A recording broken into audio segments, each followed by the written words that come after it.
देवी सज्जनों, माननीय उपराष्ट्रपति Shri M Venkaiah Naidu ji. Sir please sit down, आप तो बैठ जाओ आराम से। सर आप कैमरे के आगे बैठ जाइए आराम से।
देवी सज्जनों, समय है जब राष्ट्रगान के लिए हम सब अपने अपने स्थान पर श्रद्धा भाव से खड़े रहें।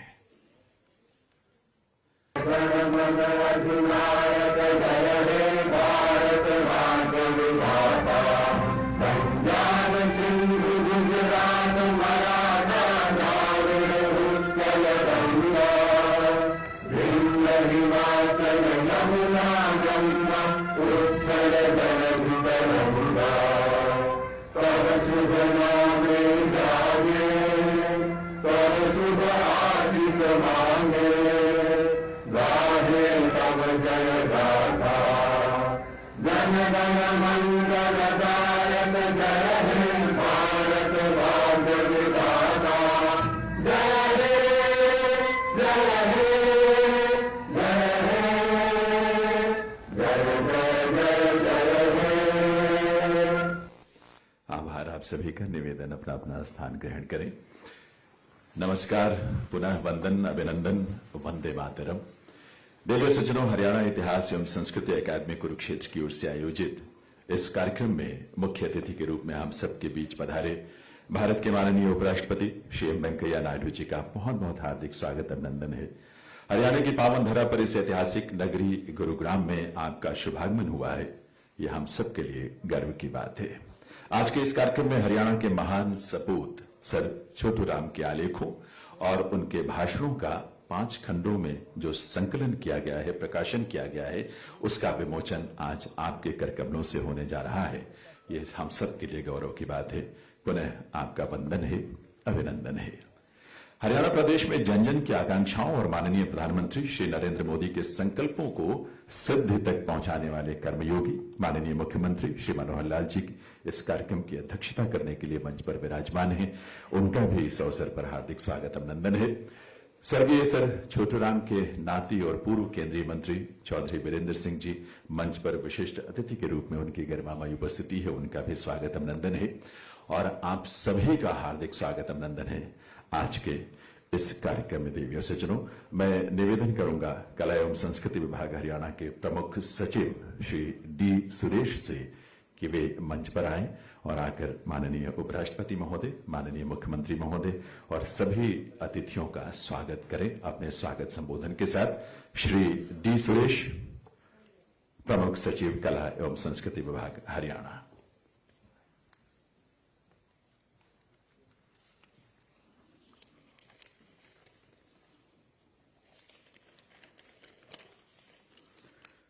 On the occasion of the release of 5 volumes of publication of Sir Choturam's writings and speeches, I deem it my privilege and esteemed honor to welcome as chief guest of this occasion Honorable Vice President of India, Sri Venkaiah Naidu.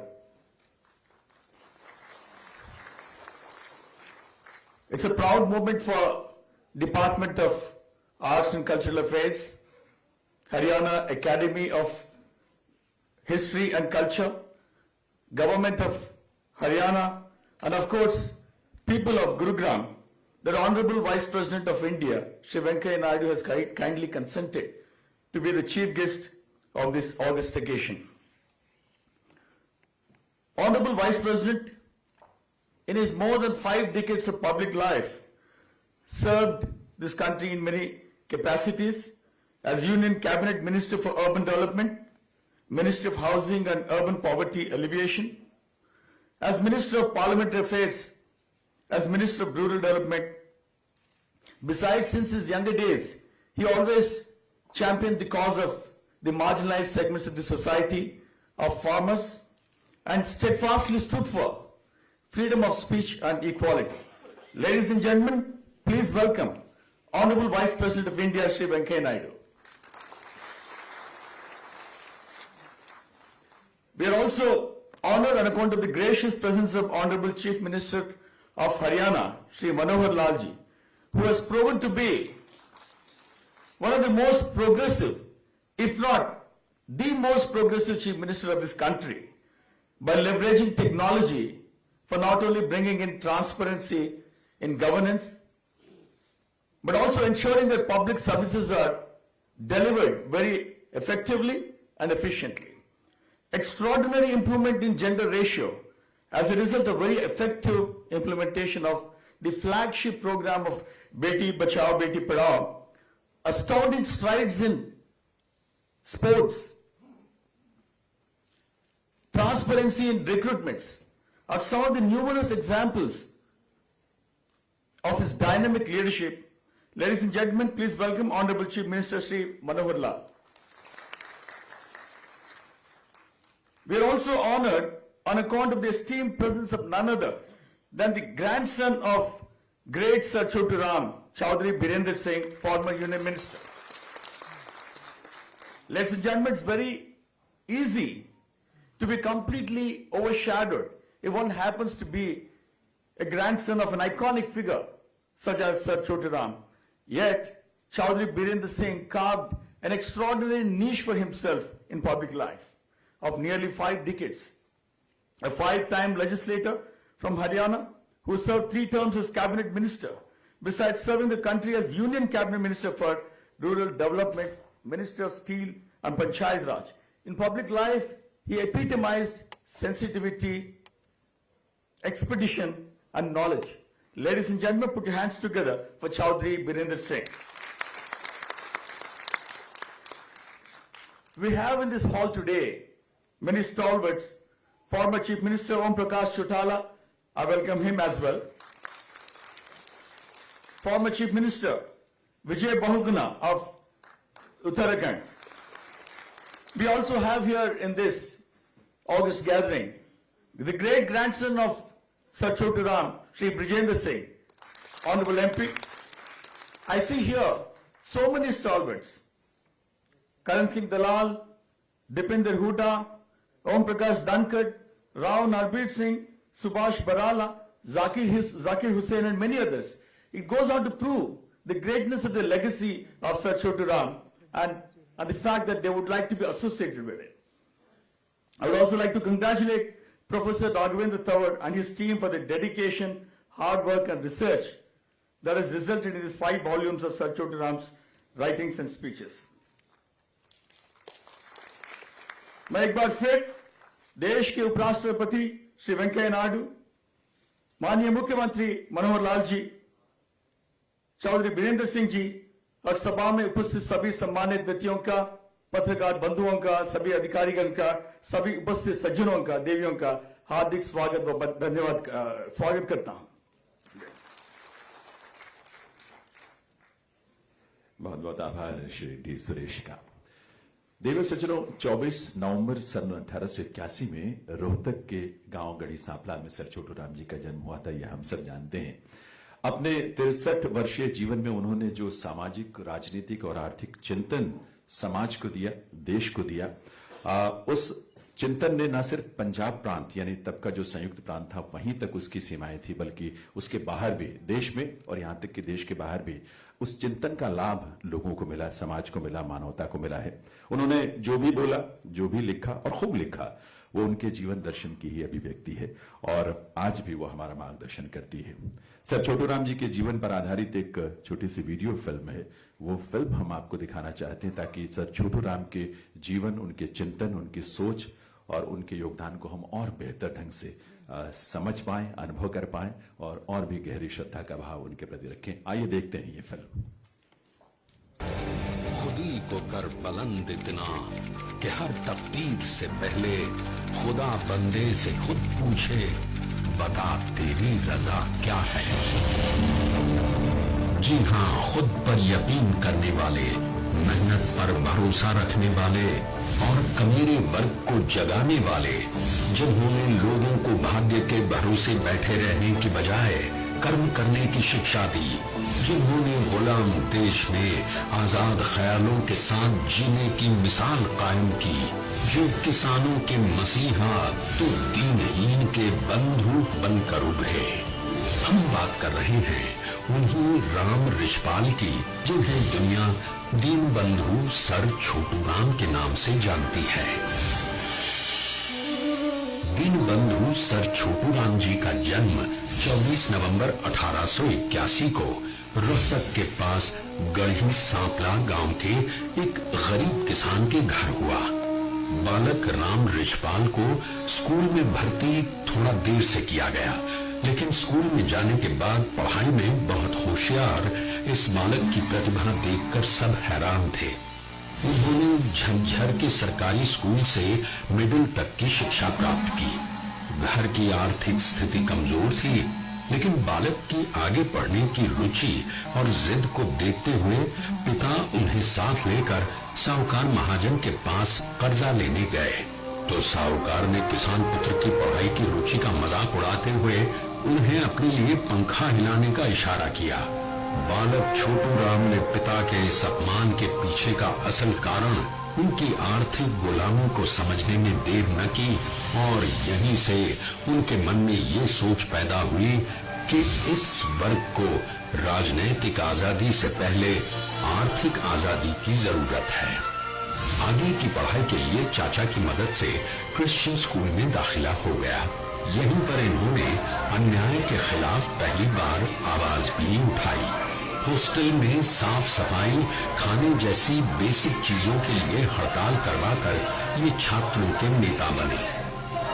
इस घटना से वो एकजुट होकर लड़ने और जीतने का सबक सीख चुके थे। इंटरमीडिएट के बाद घर पर पैसे की तंगी के कारण आगे की पढ़ाई का रास्ता लगभग बंद था, लेकिन सौभाग्य से रेल में सेठ छाजू राम से मुलाकात उनकी लाइफ का टर्निंग पॉइंट बन गई। इसके बाद तो इन्होंने सेठ छाजू राम जी की सहायता से सेंट स्टीफन कॉलेज में बीए तो आगरा कॉलेज से लॉ की डिग्री पूरी की। इसी बीच राजा रामपाल के लिए हिंदुस्तान न्यूज़पेपर का संपादन भी किया। लॉ की पढ़ाई पूरी होने के तुरंत बाद इन्होंने प्रैक्टिस शुरू कर दी।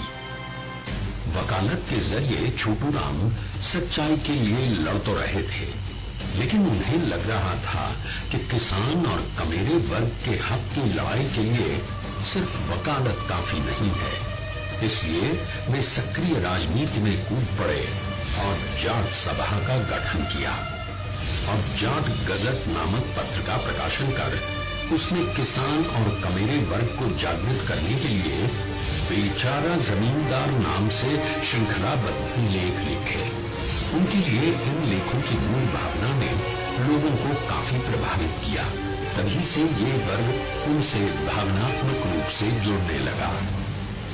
वो राजनीतिक पारी की शुरुआत में ही रोहतक से कांग्रेस के प्रथम जिला अध्यक्ष बने, लेकिन 1920 में असहयोग आंदोलन में असहमत होने के चलते कांग्रेस को अलविदा कहकर पूरे पंजाब सूबे में साहूकारों के शोषण, नौकरशाही के दमन और आर्थिक पिछड़ेपन से ग्रामीण जनता को मुक्ति दिलाने के लिए मियां सर फजले हुसैन व अन्य साथियों के साथ मिलकर यूनियनिस्ट पार्टी का गठन किया।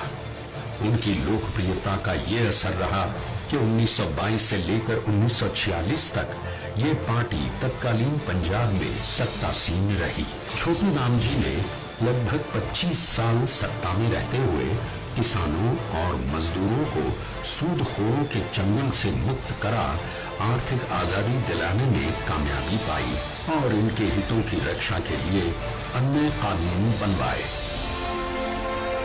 असल में ये कानून ही थे जिससे किसान, गरीब, मजदूर और मेहनतकश जनता को अपनी मेहनत का फल मिलने लगा, जिससे किसान को जमीन का मालिकाना हक मिला। यहाँ तक कि फसलों के समर्थन मूल्य के लिए चौधरी छोटू राम ने अंग्रेजों से सीधी टक्कर ली। ये उन दिनों की बात है जब 1942 के विश्व युद्ध के दौरान अंग्रेजी सरकार देश में अन्न की कमी बताकर गेहूं को 6 रुपए प्रति मन खरीदना चाहती थी। तब छोटू राम जी ने बतौर कृषि मंत्री अपने किसानों के हक की बात रखते हुए इतने कम दाम पर गेहूं देने से साफ इनकार कर 10 रुपए मन की शर्त रखते हुए कहा, जिस खेत से दहकां को मयसर न हो रोटी, उस खेत के हर गोशाए गंदुम को जला दो।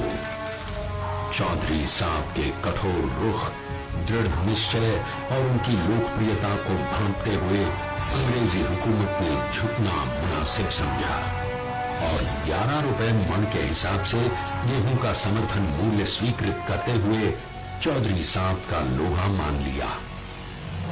छोटू राम जी को समाज परिवर्तन एवं किसान और कमेरे वर्ग के हितों की लड़ाई को कानून के द्वारा और जन चेतना जगाते हुए प्रजातांत्रिक तरीके से रक्त विहीन सफल क्रांति करने का श्रेय भी जाता है।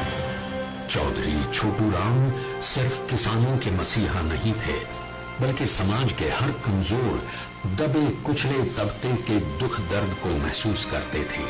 अपने इस मिशन में उन्होंने दलितों, गरीबों, भूमिहीनों और पशुपालकों के हितों की रक्षा के कानून बनवाने के साथ साथ महिलाओं के सम्मान और उन्हें समानता का अधिकार दिलाने के लिए जेंडर इक्विटी एक्ट 1942 बनवाया। खेती के साथ साथ वो उद्योग और आधुनिकता के भी पक्षधर थे। उत्तर भारत, खासकर संयुक्त पंजाब में औद्योगिक क्रांति लाने का श्रेय चौधरी साहब को ही जाता है। वो चाहे पंजाब में उद्योग विभाग की शुरुआत करने की बात हो या उद्योगपतियों की सहायता के लिए पंजाब वित्त मंडल का विकास, या फिर होजियरी उद्योग, पानीपत में उनकी सफाई धुलाई का पहला उद्योग, हिसार टेक्सटाइल मिल की स्थापना, जम्मू में रेशम के कीड़े पालने के उद्योग, अमृतसर में कंबल बनाने के उद्योग हो, ये सब उनके प्रयासों से ही संभव हो सका। चौधरी छोटू राम एक प्रतिष्ठित अधिवक्ता, प्रखर वक्ता, प्रभावशाली लेखक, दूरदर्शी और जुझारू नेता थे। उन्होंने समाज से ऊंच नीच, जात पात, छुआछूत जैसी बुराइयों को खत्म करने की कोशिश करने के साथ साथ समाज में सर्वधर्म भाईचारे को बढ़ावा दिया। इसलिए उस समय का मुस्लिम समाज भी उनसे भावनात्मक रूप से जुड़ा हुआ था। उन्होंने तत्कालीन पंजाब में सांप्रदायिक ताकतों को नहीं उभरने दिया। ये उनकी लोकप्रियता का ही असर रहा कि उनके समयकाल में जिन्ना और उनकी मुस्लिम लीग पंजाब में लगभग बेअसर रही। वो अखंड भारत के प्रबल समर्थक थे और भारत का विभाजन नहीं चाहते थे। इसके लिए उन्होंने 1943 में गांधी जी को एक चिट्ठी भी लिखी थी। गीता के कर्म सिद्धांत में गहन विश्वास रखने वाले छोटू राम जी अपने कार्यों से हिंदुओं के दीन बंधु, मुसलमानों के रहबरे आजम, किसानों के रहनुमा और गरीबों के छोटा राम कहलाए। वे एक दूरदर्शी नेता थे और शिक्षा को ग्रामीण जनता के हालात बदलने के लिए बहुत जरूरी मानते थे। इसलिए उन्होंने ग्रामीण युवकों को शिक्षा प्राप्त कर सामाजिक बदलाव हेतु समाज और शासन में प्रमुख दायित्वों पर प्रतिष्ठित होने के लिए प्रेरित करते हुए किसान पुत्र छात्रवृत्ति की शुरुआत की। इन दिनों किसान की खेती और किस्मत प्राकृतिक वर्षा पर निर्भर थी, इसलिए हरित क्रांति की सोच लेकर 12 महीने खेती के लिए बड़ी नदियों पर बांध बनाकर नहरों के द्वारा पानी उपलब्ध करवाने के लिए भाखड़ा नंगल डैम की मूल परिकल्पना उन्होंने ही की थी और बतौर मंत्री 8 जनवरी 1945 को पूरी रात भाखड़ा नंगल डैम की फाइल्स पर दस्तखत कर 9 जनवरी 1945 की सुबह अंतिम सांस ली।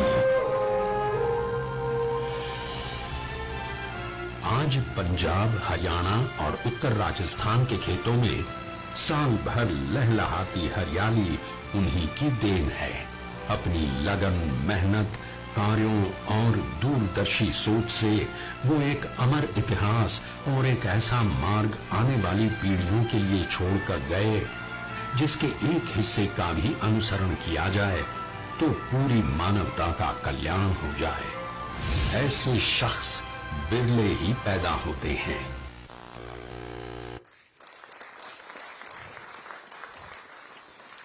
देवियों सज्जनों, ऐसे थे दीनबंधु सर छोटू राम। माननीय मुख्यमंत्री श्री मनोहर लाल जी के निर्देश पर ही हरियाणा इतिहास और संस्कृति अकादमी कुरुक्षेत्र ने सर छोटू राम के आलेखों और भाषणों का संकलन कर इसे 5 खंडों में प्रकाशित किया है, ताकि आज या आने वाली सदियों, युगों तक हमारी जो पीढ़ी है वे उस चिंतन से जुड़कर एक बेहतर समाज और बेहतर राष्ट्र के निर्माण में अपनी भूमिका निभा सकते हैं। आज उन्हीं का विमोचन माननीय उपराष्ट्रपति महोदय के कर कमलों से माननीय मुख्यमंत्री महोदय की गरिमामयी उपस्थिति में होने जा रहा है। यह हम सब के लिए सौभाग्य की बात है। मैं निवेदन करूंगा हरियाणा इतिहास एवं संस्कृति अकादमी कुरुक्षेत्र के निदेशक प्रोफेसर राघवेंद्र तंवर जी से कि वे इन 5 वॉल्यूम्स का परिचय आपके समक्ष रखें। प्रोफेसर राघवेंद्र तंवर।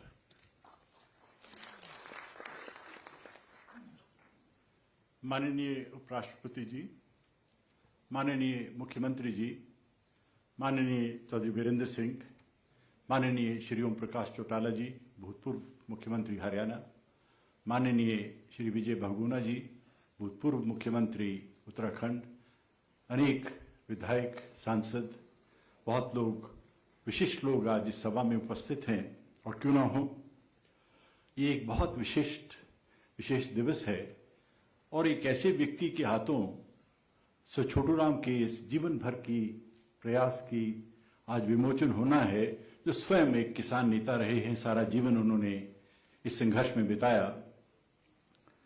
हमारे सम्माननीय उपराष्ट्रपति जी का मैं जिक्र कर रहा हूं। ये माननीय उपराष्ट्रपति जी, ये ग्रंथों का जो विमोचन है, इसकी कहानी लगभग 50 साल पहले जाती है। 1970 के दशक में एक बहुत अच्छा पीएचडी थीसिस आया पंजाब यूनिवर्सिटी से प्रोफेसर वाईपी बजाज का, जो sir Chhotu Ram and his writings पर निर्धारित था। उससे हमें अंदाजा लगा, आज हमारे बीच प्रोफेसर केसी यादव नहीं है, तो उस समय मैं 1980 में मैंने अपनी पीएचडी के लिए ये रजिस्ट्रेशन किया, Chhotu Ram and the Unionist Party. 1980 की बात है। उससे पहले वो थीसिस बहुत अच्छा आ चुका था। जब तक किसी को एहसास नहीं था कि इस महान पुरुष के क्या लेख हैं, क्या इन्होंने लिखा है, तो जब मेरी पुस्तक छपी 1989 में अंतर्राष्ट्रीय स्तर पर, तो अंदाजा लगा कि इतना खंड हमारे पास है, इतना मटेरियल हमारे पास है, जिसका विमोचन, जिसको हम इसको एक वॉल्यूम्स में लाएं। हमने सोचा था 2 वॉल्यूम्स में हो जाएगा, फिर 3 वॉल्यूम्स में हो जाए। आज भी 5 वॉल्यूम्स के मुझे लगता है कुछ थोड़ा बहुत बाहर रह गया है। तो आपको जानकर ये आश्चर्य होगा कि इस व्यक्ति की लेखन, इनके अगर आप पंजाब लेजिस्लेटिव असेंबली की डिबेट्स पढ़ें, काउंसिल की डिबेट्स पढ़ें, तो आपको आश्चर्य होगा कि किस प्रकार का इस व्यक्ति का इंटेलेक्ट था, कितनी दूर की इनकी सोच थी। 1916 में इस एकेडमी का कार्यभार मुझे सौंपा गया, तो मेरे याद है लगभग यही दिन थे कि मैं माननीय मुख्यमंत्री जी से मिला और कहा कि बहुत सालों से ये प्रयास हो रहा है और हमें इसको करना है। तो उनके जो शब्द हैं मुझे आज भी याद हैं। उन्होंने कहा, इस प्रयास में कोई धनराशि की आवश्यकता हो, किसी प्रशासनिक व्यवस्था की आवश्यकता हो, आप सीधे मेरे पास आए। जब भी मैं उनसे मिलता, वो काम की बात बाद में करते, पूछते उस प्रोजेक्ट का क्या हल है। पर एक शर्त इन्होंने रखी कि जो विमोचन ये होगा, जो वॉल्यूम्स भी आएंगे, इंटरनेशनल स्टैंडर्ड के हों और उसमें किसी प्रकार की कमी नहीं होनी चाहिए। मैंने आश्वासन तो दे दिया, मुझे अंदाजा नहीं था कि हम इसको कर पाएंगे।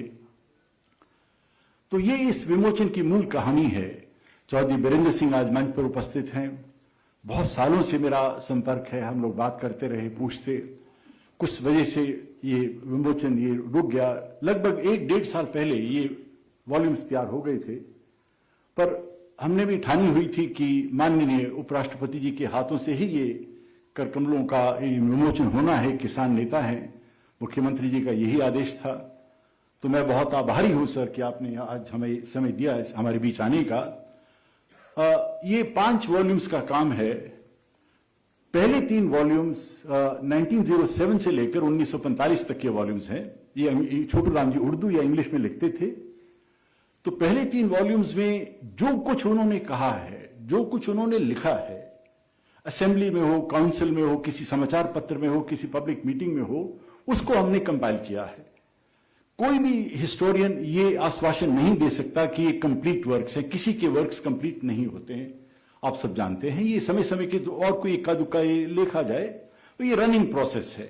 आज की डेट में ऐसा कोई महत्वपूर्ण भाषण छोटू राम जी का किसी मंच से दिया गया हो, कोई पत्र छोटा 4 लाइन का पत्र हो, पूरा अनेक पन्नों का पत्र हो, वो इन वॉल्यूम्स 3 वॉल्यूम्स में उपलब्ध है। पहले वॉल्यूम की विशेषता सर ये है कि सर छोटू राम एक ग्रामीण जीवन, जैसे मुझे दोहराने की बात नहीं है, बहुत ही सीधे परिवार से थे, परंतु देखिए सेंट स्टीफेंस कॉलेज में उन्होंने दाखिला प्राप्त किया, जबकि किसी भारतीय के लिए जाना लगभग असंभव था उस जमाने में। तो उन्होंने एक लेख लिखा 1907 में। मेरे पिताजी क्योंकि जानते थे, उनसे अच्छे रिलेशंस थे, तो उन्होंने बताया भी लिखते बहुत थे। एक उनका सेंट स्टीफेंस कॉलेज की मैगजीन में सर लेख छपाए। पीएचडी थीसिस जब मैं करने लगा, प्रोफेसर यादव से भी मैंने डिस्कस किया, तो कहने लगे भी वो खोजना है। तो मुझे याद है उनके प्रथम जो मैगजीन था सेंट स्टीफेंस कॉलेज का, उसमें ये लेख है विलेज लाइफ पर। विश्वास कीजिए कि मैंने आज तक 40 साल हिस्ट्री पढ़ाई है, 45 साल, मैंने ऐसा लेख हरियाणा के ग्रामीण जीवन पर नहीं पढ़ा है। और ये बात आप देखिए 1907 की एक 20-22 साल का लड़का युवक ग्रामीण क्षेत्र से आया है, अंग्रेजी तो बहुत अच्छी बोलते थे। तो इस प्रकार के ग्रंथ, इसमें ये फैसिनेटिंग वॉल्यूम्स हैं। जो अन्य 2 वॉल्यूम्स हैं, वॉल्यूम 4 और 4, इसमें अनेक लेख हैं। फॉर एग्जांपल मंडी एक्ट पास होता है, जब किसानों के लिए संघर्ष, जो लॉज बनते हैं, बिल्स पास होते हैं असेंबली के अंदर, तो कई घंटे जब मैं पढ़ता, जब असेंबली की हम पढ़ने लगे, कई घंटे, ये उस जमाने में समय होता था, कोई जल्द नहीं होता, तो कई घंटे ये बिल के पक्ष में बोल रहे हैं और वो रोंगटे खड़े करने वाले हैं। मतलब मैं आपको क्या बताऊं कि समय की सीमा है आज, पर घंटों में इसको आपको समझा सकता हूं किस भाषण में क्या किया उन्होंने। तो पढ़ने लगे तो लगता है कि अगला पन्ना पढ़े और जाएं। वॉल्यूम 4 और 5 ये जाट गेजेट है। जाट गेजेट जैसे बताया गया मन से कि 1916 में प्रकाशन हुआ, उर्दू में होता था। ये मूल उस जमाने में ये एक ऐसा मंच बना कि कोई भी समस्या ग्रामीण पंजाब की हो, पंजाब से मेरा मतलब अभिप्राय है कि 29 जिले पंजाब के, आज का पंजाब नहीं, उस जमाने के 29 जिले, समस्त उत्तर भारत लगभग ये है। कोई भी समस्या होती थी, जाट गजट में उसको जगह मिलती थी। हमारे सामने क्या समस्या आई कि उर्दू से ट्रांसलेट करें तो हिंदी में लाएं, तो नेचुरली उस प्रकार के प्रोजेक्ट के लिए सौभाग्य से मुझे बहुत एक अच्छे हमारे कोलीग दिल्ली यूनिवर्सिटी में हैं, पर्शियन और उर्दू के वो हेड ऑफ डिपार्टमेंट रहे प्रोफेसर चंद्रशेखर और उनकी टीम, उन्होंने बहुत मेहनत करी और बहुत सुंदर इसका अनुवाद हुआ इन दोनों वॉल्यूम्स को, जो आज आपके सामने आएगा। मुझे आदेश हुआ है हमारे मंत्री जी जो कंवरपाल जी हैं कि पहले हम कर नहीं पाए इतनी जल्दी कि हम 3 वॉल्यूम्स का हिंदी, इंग्लिश वालों का भी हम हिंदी में अनुवाद करें, और वो मैं आपको विश्वास दिलाता हूं कि जल्दी आपके सामने आएगा, क्योंकि बहुत उसकी डिमांड है उन 3 वॉल्यूम्स की। अंग्रेजी भाषा हम बोलते तो जरूर है, पर जनमानस की भाषा भी नहीं, बात पहुंचती नहीं है। ये कुछ छोटी सी बातें हैं 2-4 में जो आपको इन मंचों, दूसरी एक चीज और जो बताना बहुत जरूरी है कि नॉर्मल रेट इन किताबों को अगर आप देखेंगे तो ये कई हजार रुपए का इसका होता। हमने इसको बहुत हेविली सब्सिडाइज किया है। अब 5 वॉल्यूम को आप 1700-1800 रुपए में खरीद सकते हैं। यानी एक वॉल्यूम की कीमत जो है वो 2-3 हजार हो सकती थी, हमने 5 वॉल्यूम्स को हमने 1700-1800 में दिया है। अगेन माननीय मुख्यमंत्री जी का आदेश था कि इस प्रकार की कीमत रखिए कि हर आदमी इसको खरीद सके। आज हमने बाहर एक 40-50 के सेट्स का किया है। हमारे पास प्रबंध है, आप ऑर्डर करिए और आपके घर वो किताबें पहुंच जाएंगी। मैं इन शब्दों के साथ एक बार फिर आप सबका बहुत आभारी हूं, इतनी अच्छी मात्रा में आप आए हैं। माननीय उपराष्ट्रपति जी का आभारी हूं कि सर आपने 1.5 साल तक हमारे इस बात को याद रखा, हमें समय दिया, और आपके हाथों इन वॉल्यूम्स का विमोचन होगा। इससे मैं कहीं अगर छोटू राम जी देख रहे हूं, इस बात को सुन रहे हो, तो मुझे विश्वास है कि उनके मन को, उनकी आत्मा को कितनी शांति आज मिलेगी कि किसान लीडर के हाथ ही उनके विचारों का विमोचन हो रहा है। आपका बहुत बहुत धन्यवाद।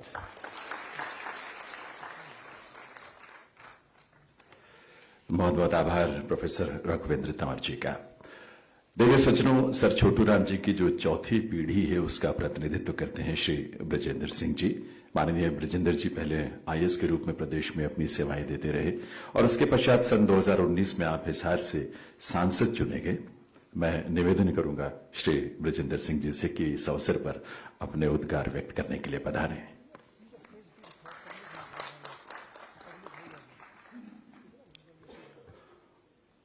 Honorable Vice President of India, Shri Venkaiah Naidu ji, Shri Manohar Lal ji, Chief Minister of Haryana, Shri Birender Singh ji, former Union Minister, Shri Om Prakash Chautala ji, former Chief Minister of Haryana, Shri Vijay Bahuguna ji, former Chief Minister of Uttarakhand, all the distinguished guests, ladies and gentlemen. It's a matter of great pride for me as I stand before you as Deen Bandhu Sir Chotu Ram's great-grandson. I would like to take this opportunity to emphasize why this book launch is so momentous and to talk about my perception of Sir Chotu Ram, his legacy, and how his ideas remain ever so relevant.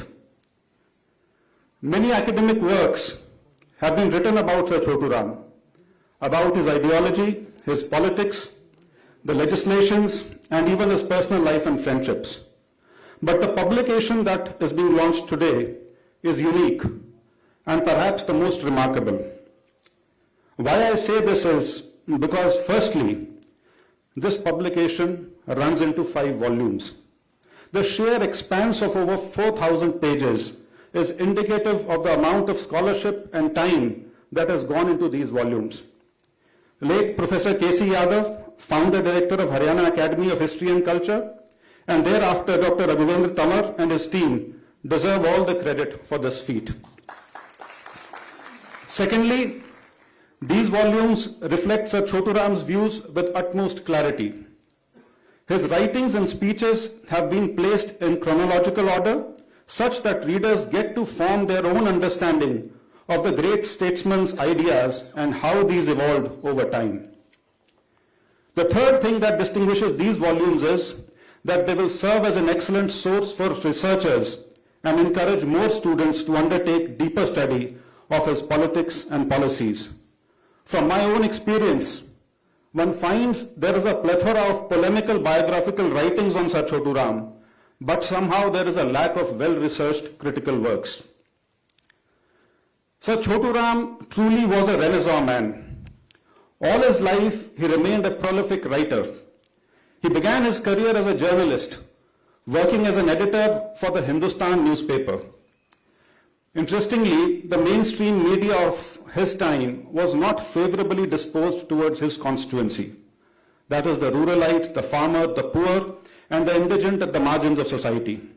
It was against this background that his publications, Bechara Zamindar and Jat Gazette, became the journalistic vehicles through which he expounded his ideas and conveyed them to his audience. He was a lawyer by profession, and this gave him the grounding to translate his ideas into effective legislation during his political career. He was a committed educationist and set up a string of institutions dedicated to educating the wards of the farming community and the rural poor. On a personal level also, he assisted scores of promising students who otherwise lacked the resources to attain academic and professional excellence. He was also a zealous social reformer, and his propagation of the Arya Samaj is a testimony to this.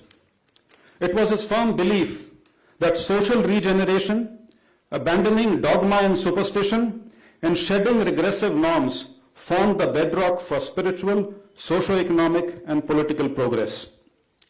He was a legislator par excellence who understood the far-reaching changes which could be brought about through the enactment of laws beneficial to the masses. As a minister of the pre-independence Punjab, he led the passage of what came to be known as the Golden Laws, which gave relief from indebtedness and exploitation to the farmers.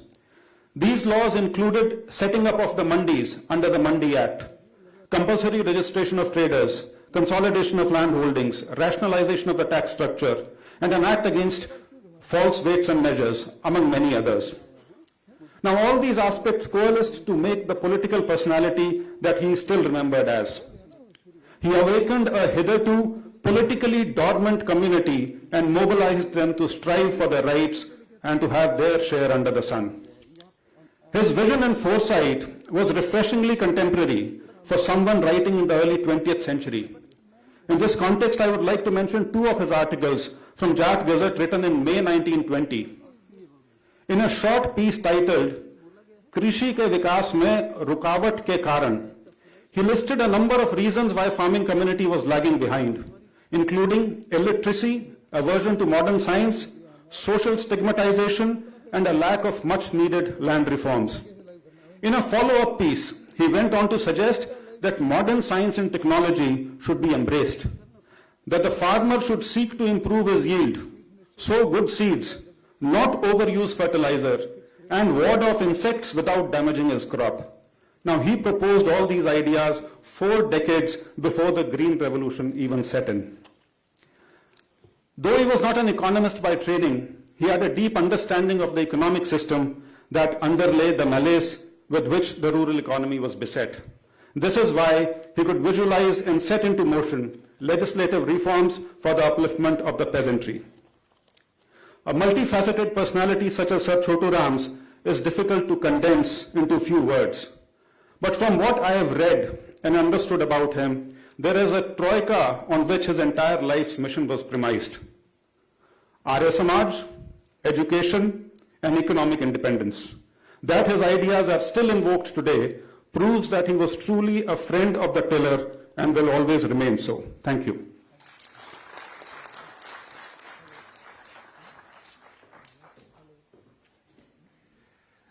बहुत बहुत आभार माननीय ब्रिजेंद्र सिंह जी का।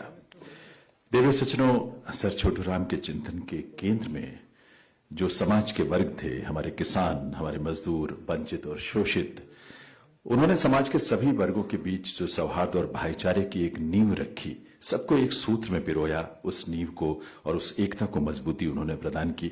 उसी सौहार्द और भाईचारे को माननीय मुख्यमंत्री मनोहर लाल जी ने और विस्तार दिया और मजबूती दी जब उन्होंने हरियाणा एक, हरियाणवी एक की सोच जो है इस प्रदेश में लोगों तक पहुंचाई है। समाज के सभी वर्गों को साथ लेकर चलने की सोच का ही नतीजा है कि आज प्रदेश के चहुमुखी विकास में प्रदेश का हर क्षेत्र, हर वर्ग अपनी सक्रिय और सकारात्मक भूमिका निभा रहा है। मैं निवेदन करूंगा माननीय मुख्यमंत्री श्री मनोहर लाल जी से कि आज के इस अवसर पर एक बार पुनः हमें अपने संकल्पों को सिद्धि तक पहुंचाने की प्रेरणा दें, मार्गदर्शन दिखाएं। माननीय मुख्यमंत्री महोदय।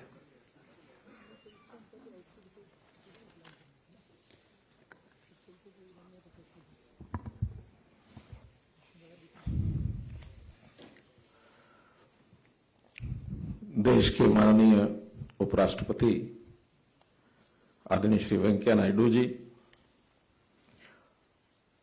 पूर्व केंद्रीय मंत्री चौधरी वीरेंद्र सिंह जी, हमारे बीच उपस्थित पूर्व मुख्यमंत्री चौधरी ओम प्रकाश चौटाला जी, उत्तराखंड के हमारे पूर्व मुख्यमंत्री श्री विजय बहुगुणा जी, श्री ओम प्रकाश धनखड़ जी, उपस्थित सभी वर्तमान और पूर्व मंत्रीगण, सांसदगण, विधायकगण, सभी सम्मानित सज्जनवृंद, और ये जो आज 5 खंडों का विमोचन हो रहा है, इस विमोचन के इस 5 खंडों के रचनाकार, इसके जो लेखक, ऐसे हमारे हरियाणा इतिहास एवं संस्कृति अकादमी के निदेशक एवं इतिहासकार प्रोफेसर रघुविंदर तंवर जी। आज का ये अवसर बहुत ही एक शुभ संयोगी है कि आज अनंत चतुर्दशी का पर्व भी है, और एक ऐसे अवसर पर एक ऐसी महान विभूति जिन्होंने इस देश के गरीब के लिए, किसान के लिए, जो पीड़ित वर्ग है उसके लिए किस प्रकार का कार्य किया, उनकी जीवनी, उनका विचार, उनके आदर्श, इसको संकलित करते हुए ये जो 5 खंड Chaudhary Chhoturam writings and speeches, ऐसे जो 5 खंड हैं जिनका आज विमोचन माननीय उपराष्ट्रपति जी के कर कमलों से होगा, ये एक बहुत ही एक शुभ अवसर है। हम सब जानते हैं कि एक महान समाज सुधारक चौधरी छोटूराम जी, वो अच्छे विद्वान, पढ़े लिखे वकील, और वकील के साथ उन्होंने अपने प्रैक्टिस करते हुए समाचार पत्रों के साथ जिस प्रकार का एक सजीवट उनका एक संबंध, जैसे अपने विचारों को किस प्रकार से आगे बढ़ाना, और जैसे अभी फिल्म में दर्शाया गया कि अपने सार्वजनिक काल में उन्होंने हर क्षेत्र को आगे बढ़ाया, चाहे उद्योग हो, चाहे व्यापार हो, क्योंकि ऐसा कहते हैं कि व्यापारियों के लिए भी ये जो 8 घंटे का काम करने का जो कानून है, ये उन्हीं के कार्यकाल में पास हुआ, वरना कोई उसका नियम कायदा नहीं था। सेना के अंदर भी भर्ती करने के लिए अपने क्षेत्र के नौजवानों को, जो प्रथम विश्व युद्ध हुआ उसमें रोहतक क्षेत्र के 22,000 जवान उन्हें भर्ती कराए। यानी किस प्रकार से देश के प्रति उनके मन में एक प्यार था, प्रेम था।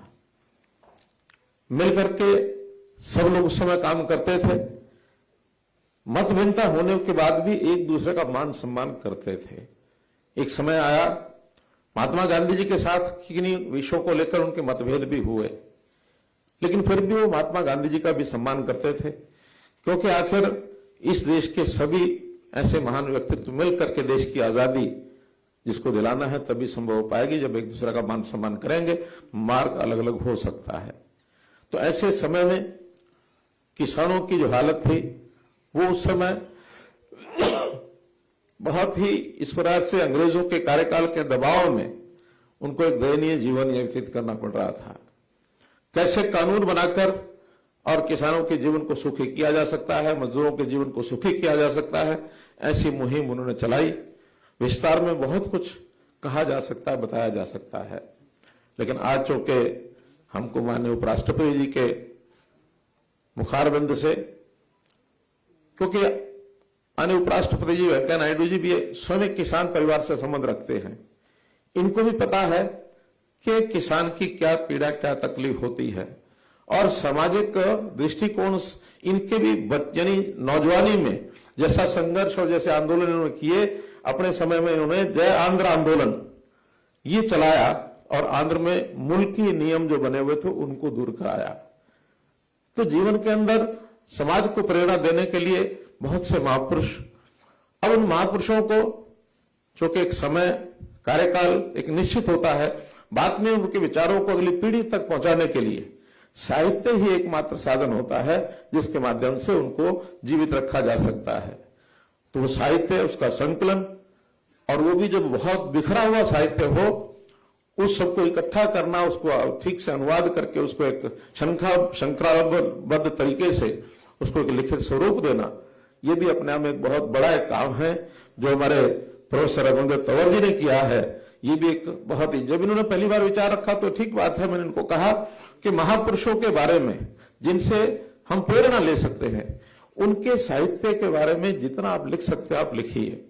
इनको पूरी छूट दी थी और मुझे खुशी है कि आज भले इस बात को 5 साल हो गए हैं, काफी समय लगता है, लिखा भी है, लेकिन कोविड के कारण से ये जो विमोचन का कार्यक्रम है ये 1-1.5 साल पहले हो जाना चाहिए था, नहीं हो पाया, लेकिन अब ये हो रहा है। तो भी आखिर ये साहित्य हमारे नौजवानों के हाथ में जाएगा, हमारे ऐसे लोग जो देश और समाज के लिए काम करना चाहते हैं उनके हाथ में जाएगा, तो निश्चित रूप से उनको प्रेरणा मिलेगी। तो आज के अवसर पर मैं तो आप सबको और हमारे बीच में जो भी लोग बैठे हैं सभी को बहुत बहुत शुभकामना देता हूं कि इस प्रकार का साहित्य हमारे हाथ में आएगा अवसर मिलने पर, क्योंकि समय की आवश्यकता पढ़ने के लिए भी होती है।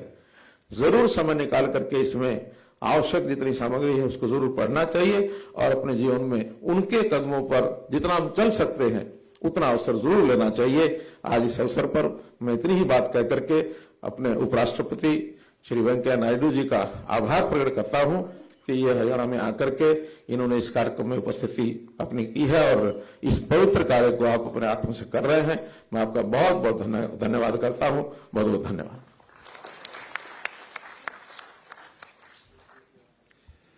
बहुत बहुत आभार माननीय मुख्यमंत्री महोदय का, उनके संबोधन के लिए, उनके मार्गदर्शन के लिए जो सदैव हम सबको मिलता है।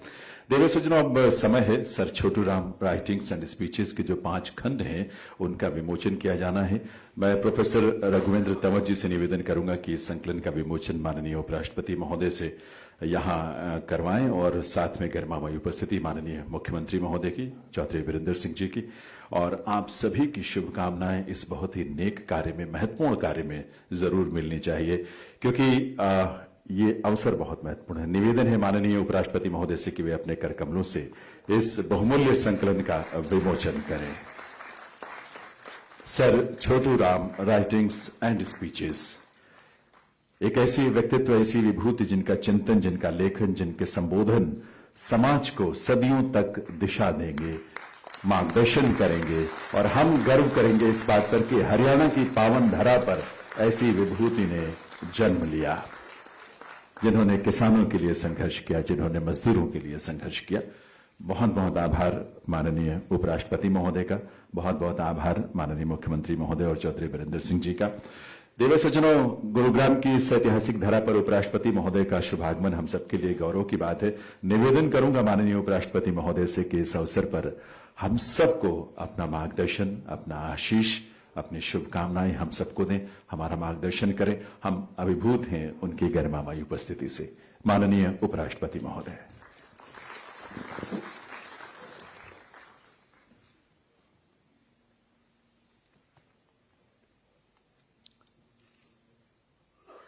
हरियाणा के माननीय मुख्यमंत्री श्री मनोहर लाल जी, भूतपूर्व केंद्र मंत्री मेरा पुराना साथी चौधरी वीरेंद्र सिंह जी, लोकसभा के माननीय सदस्य श्री ब्रजेंद्र सिंह जी, हरियाणा के भूतपूर्व मुख्यमंत्री श्री ओम प्रकाश चौताला जी, उत्तराखंड के भूतपूर्व मुख्यमंत्री श्री विजय बहुगुणा जी, माननीय संसद सदस्य और विधायकगण, मंत्रीगण, भूतपूर्व संसद सदस्यगण, प्रदेश के कला और संस्कृति विभाग के प्रमुख सचिव श्री सुरेश जी, प्रोफेसर श्री राघवेंद्र तंवर जी, सम्मानित अतिथिगण, मीडिया के मित्रों, बहनों और भाइयों,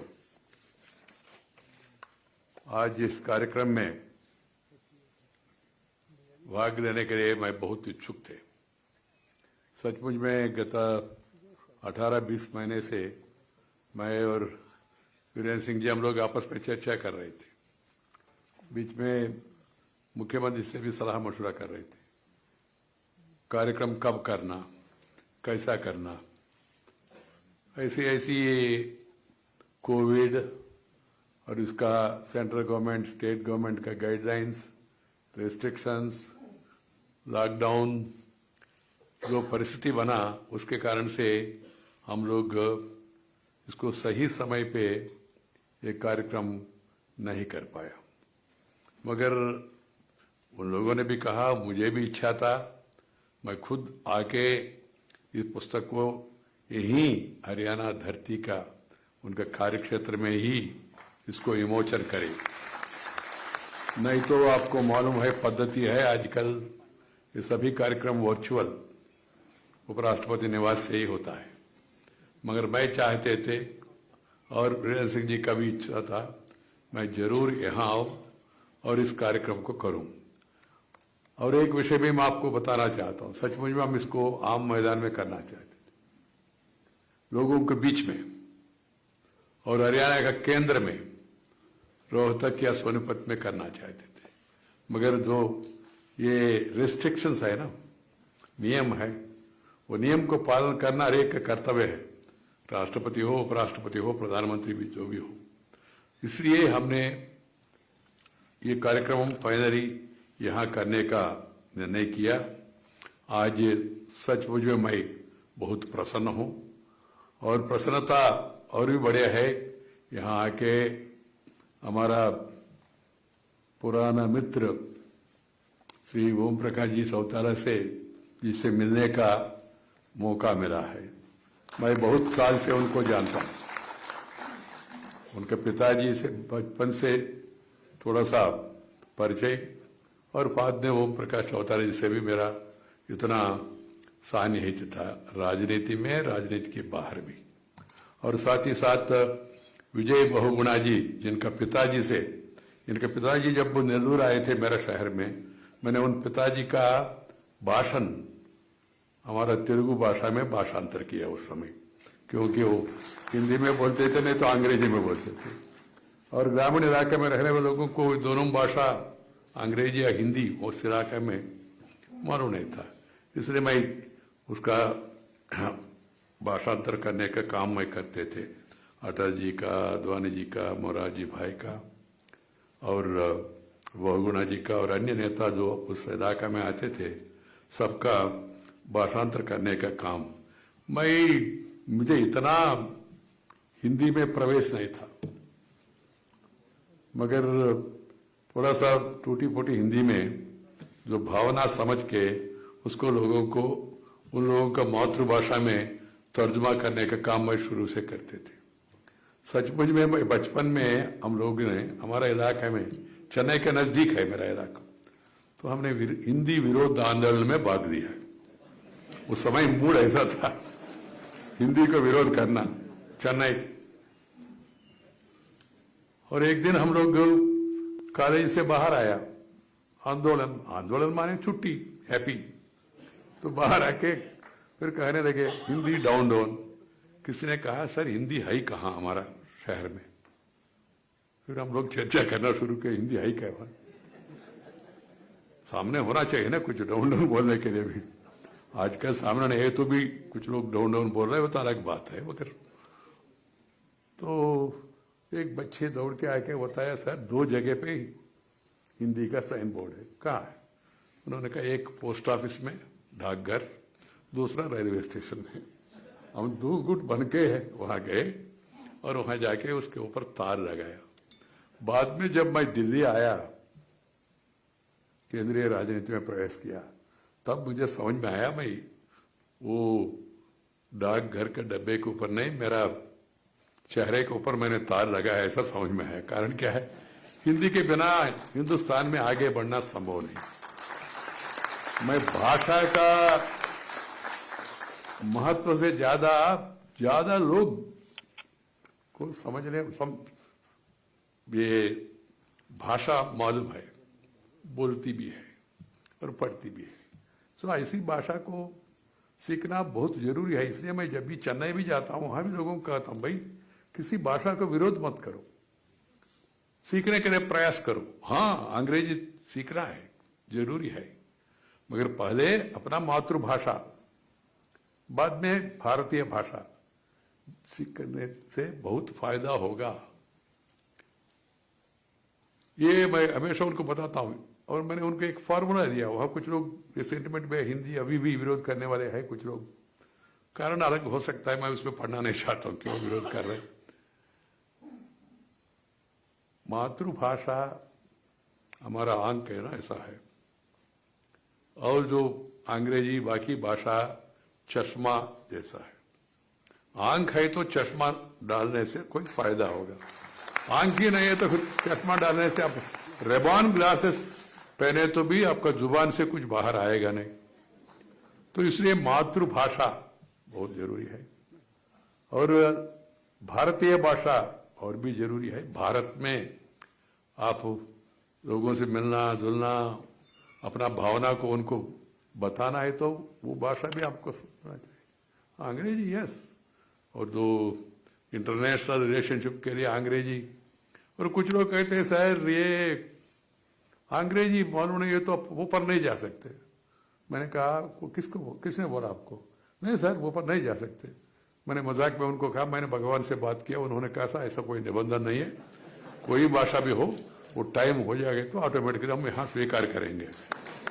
उन्होंने कहा ऐसा नहीं सर, वो पर माने उच्च स्तर पर नहीं जा सकते। मैंने समझाने के लिए आजकल बता रहा हूं लोगों को, अरे भाई भारतीय राष्ट्रपति, पूर्व राष्ट्रपति अपने मातृवर्ष में पढ़ के यहां तक पहुंच गया। मैं खुद उपराष्ट्रपति हूं, किसान का बेटा हूं, गांव में पढ़ा हूं, स्ट्रीट स्कूल जो हमारे इलाके में कहते हैं ना, विधि बड़ी गली में जो स्कूल होता है उसमें फिर पढ़ के यहां तक पहुंच गया। और भारत का प्रधानमंत्री दुनिया भर में जिनका अभी प्रशस्त है, वो खुद कभी कॉन्वेंट देखा भी नहीं, फिर भी यहां तक पहुंच गया। आज सर्वोच्च न्यायालय का मुख्य न्यायाधीश जस्टिस, अभी चीफ जस्टिस, वो भी अपना मातृभाषा में एजुकेशन शुरुआत में दिया है। इसलिए basic education has to be in mother tongue, afterwards it should be in other languages. आज सर छोटूराम जी का लेखों और पत्रों के संकलन का इन 5 खंडों का लोकार्पण करते हुए मुझे हर्ष और संतोष की अनुभूति हो रही है।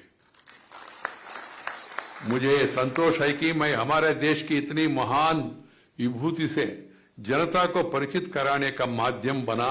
इस संकलन को प्रकाशित करने के लिए मैं हरियाणा अकादमी ऑफ हिस्ट्री एंड कल्चर की सराहना करता हूं और विशेष रूप में मुख्यमंत्री को भी अभिनंदन करता हूं, क्योंकि ये संकलन बहुत जरूरी है। हमारा नव पीढ़ी, इन लोगों को मालूम होना चाहिए हमारा पूर्वजों ने कितना तपस्या किया, कितना त्याग किया, कितना काम किया। उनका भाषण, उनका लेख और उनका व्यवहार, उनका कामकाज के बारे में नया पीढ़ी को मालूम होना बहुत जरूरी है। ये दुर्भाग्य है इस देश में कुछ लोगों के अलावा बाकी लोगों के बारे में ज्यादा हमारा ऐतिहासिक लिखने वाले लोग या पुस्तक लिखने वाले लोग जितना फोकस होना चाहिए उतना नहीं किया। देश में बहुत महानुभाव है, अलग अलग इलाके में, दक्षिण में, पूर्व में, पश्चिम में, उत्तर में, पूर्वोत्तर में, सब इलाका में ऐसा महानुभावों का जन्म हुआ। उन सभी का जीवन के बारे में, उनका कामकाज के बारे में नया पीढ़ी को परिचय कराना बहुत जरूरी है। इसलिए मैं स्टेट गवर्नमेंट को, प्रदेश सरकार को और विशेष रूप में हिस्ट्री एंड कल्चर विभाग को मैं अभिनंदन देना चाहता हूं। इन 5 खंडों में उस समय की राजनीतिक और आर्थिक परिस्थितियों पर सर छोटूराम जी जैसे प्रबुद्ध राजनेता का विचारों का एकत्रित किया गया है। मेरा मानना है रहा है कि हमने अपने इतिहास के अनेक महान विभूतियों के साथ न्याय नहीं किया, उन्होंने सम्मान नहीं दिया जिसके वे अधिकारी थे। वे ब्रिटिश वाले जाते जाते हमारा माइंड में उनका माइंडसेट, कॉलोनियल माइंडसेट, ब्रिटिश वाले ग्रेट, दे आर ग्रेट। और हमारा जो हमारा इतिहास भी शुरू में जो लिख गया वो ये है, Robert Clive the great, Alexander the great, पर सर छोटूराम जी के बारे में और देश का जो अन्य महानुभाव नेता, कितना महानुभाव है हर एक जगह, उन महानुभावों का जीवन के बारे में ज्यादा कुछ फोकस, ध्यान दिया नहीं। वो कारण क्या है, वो अपना इतिहास, अपना ग्रेटनेस, अपने क्या किया, इन विषयों के बारे में ज्यादा बच्चों को पढ़ाया। इसलिए अभी भी हमारा माइंडसेट ऐसा है, माइंडसेट वो बहुत बड़ा है, हम लोग छोटा है। ये भावना से हम बाहर आना बहुत जरूरी है। I am in full agreement with the chief justice of India today. उन्होंने कहा ये जुडिशियल सिस्टम में ये कॉलोनियल पद्धतियों को छोड़ना चाहिए और भारतीय पद्धतियों को प्रोत्साहन करना चाहिए, ऐसा चीफ जस्टिस ने कहा। मैं बहुत प्रसन्न हूं। केवल हिस्ट्री में नहीं, हमारा परंपरा में, हमारा पद्धतियों में ये परिवर्तन लाना बहुत जरूरी है। पुराना कॉलोनियल माइंडसेट को छोड़ना चाहिए। भूपेंद्र हुड्डा जी यहां बैठे हैं, मैंने राज्यसभा में एक पद्धति है, कागज रखते समय या मंत्री कोई स्टेटमेंट देते समय, सदस्य कोई और कोई रिप्रेजेंटेशन देते समय उसमें लिखता है, sir I rise to beg to present so and so report. मैंने देखा ये क्या बेगिंग क्या है, और स्वतंत्र भारत में अभी भी बेगिंग नहीं, वो तो English word beg, we have to beg them. मैंने कहा इसको छोड़ दो, बंद करो, और आगे से अध्यक्ष महोदय मैं आपका अनुमति से ये पत्र सभा पटल पे रख रहा हूं, बस इतना कह दो, बस हो जाएगा। आजकल वो परंपरा है, ऐसा कई परंपरा जो उन लोगों ने शुरू किया वो अभी भी अमल में है, इसलिए इसमें आमूलाग्र परिवर्तन आना चाहिए। हमारा परंपरा आदिकाल से, वेद काल से, पुण्य काल से, पुराण काल से हमारा पूर्वजों ने जिया और दिया, विरासत में हमको मिला, ऐसा बढ़िया परंपरा भारत में है। वो परंपरा को हम लोग आगे ले जाना चाहिए। ये कॉलोनियल माइंडसेट से जितना जल्दी हम मुक्त हो गए तो उतना अच्छा होगा देश के लिए। हमारा स्वाधीनता आंदोलन के अनेक ऐसी नायक थे जिन्होंने अपना क्षेत्र में या समुदाय में काम किया, लेकिन उनके द्वारा किए गए कामों का महत्व क्षेत्र या समुदाय तक ही सीमित नहीं था, बल्कि देशव्यापी था। ऐसे महापुरुष हर क्षेत्र, हर वर्ग में हुए, जिन्होंने शोषण और अन्याय के खिलाफ लोगों को जागरूक किया, उन्होंने संगठित किया है। जरूरी है कि इन विभूतियों के जीवन और कामों से देश को परिचित कराया जाए, उन्हें देश के इतिहास में सम्मान के साथ स्थापित किया जाए, जिससे आने वाले पीढ़ियों स्वाधीनता आंदोलन में विभिन्न क्षेत्र और वर्गों के संघर्ष से भी परिचित हो सके। स्वाधीनता आंदोलन अंग्रेजी सत्ता के खिलाफ सिर्फ राजनीतिक आंदोलन नहीं था, स्थानीय समुदायों के स्तर पर वह सामाजिक आर्थिक सुधार का भी आंदोलन था, वह सांस्कृतिक जागरण का आंदोलन था, cultural renaissance. Sir Chhotiram ji, if you go through his life, his teachings, his writings, is a man of renaissance, new ideas, revolutionary ideas of those times, and जमीन से जुड़े हुए आदमी है।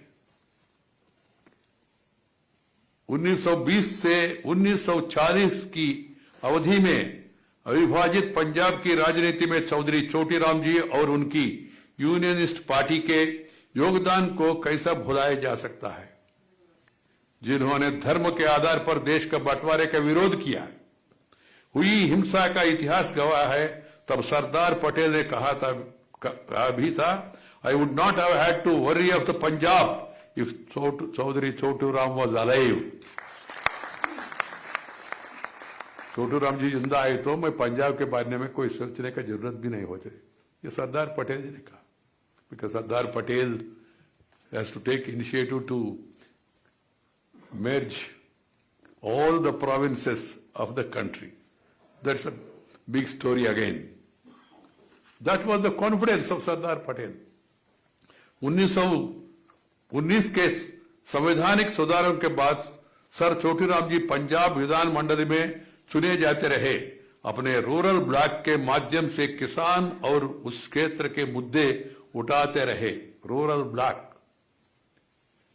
ही focused on the plight of the farmers and village people.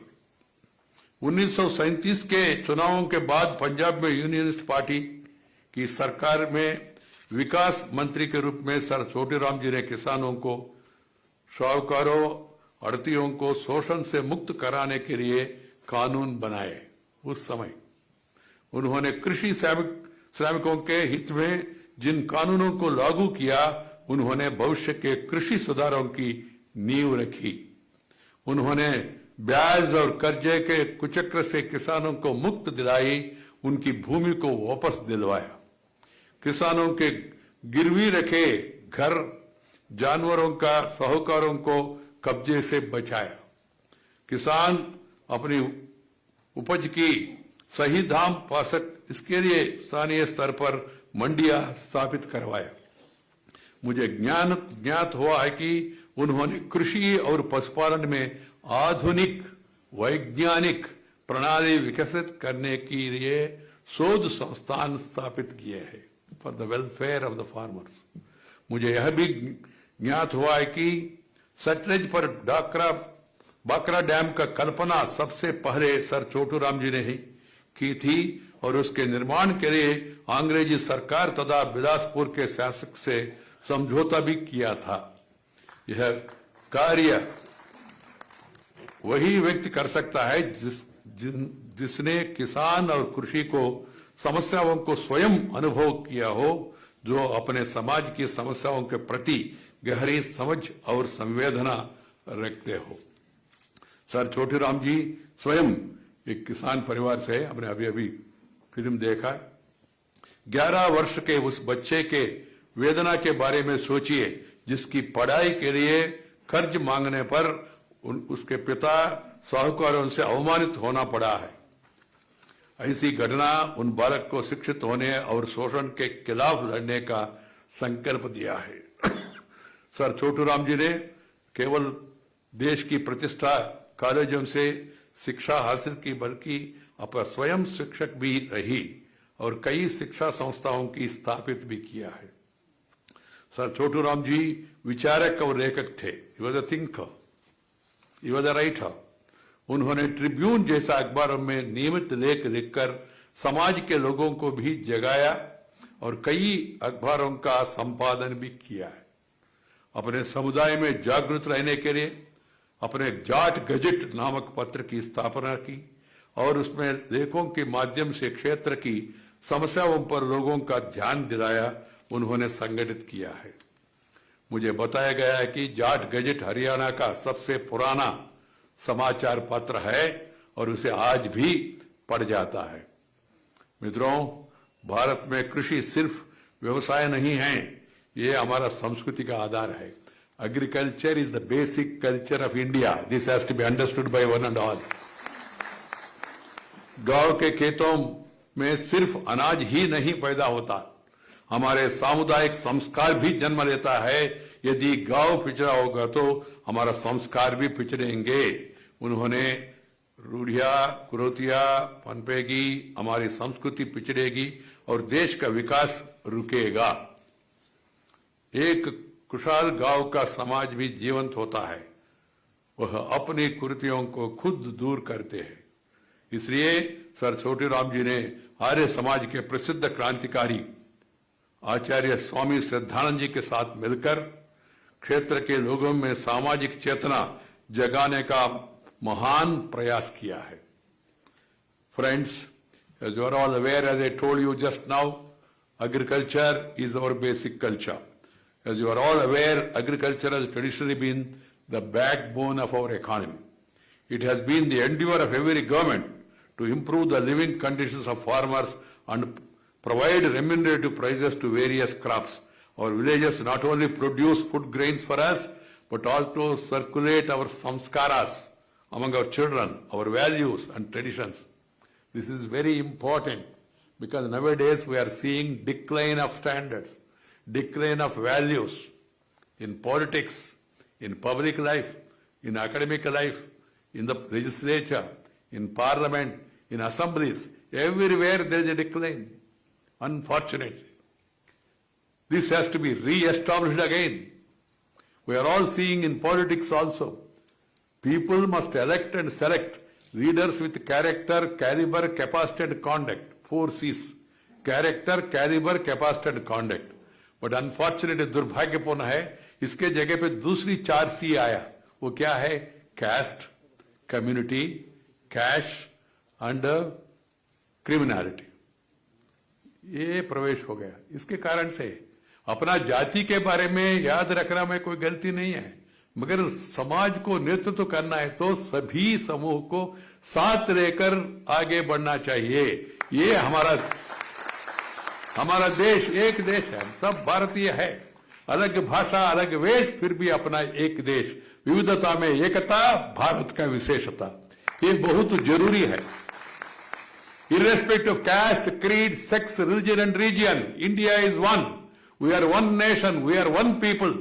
This has to be in the minds of everybody.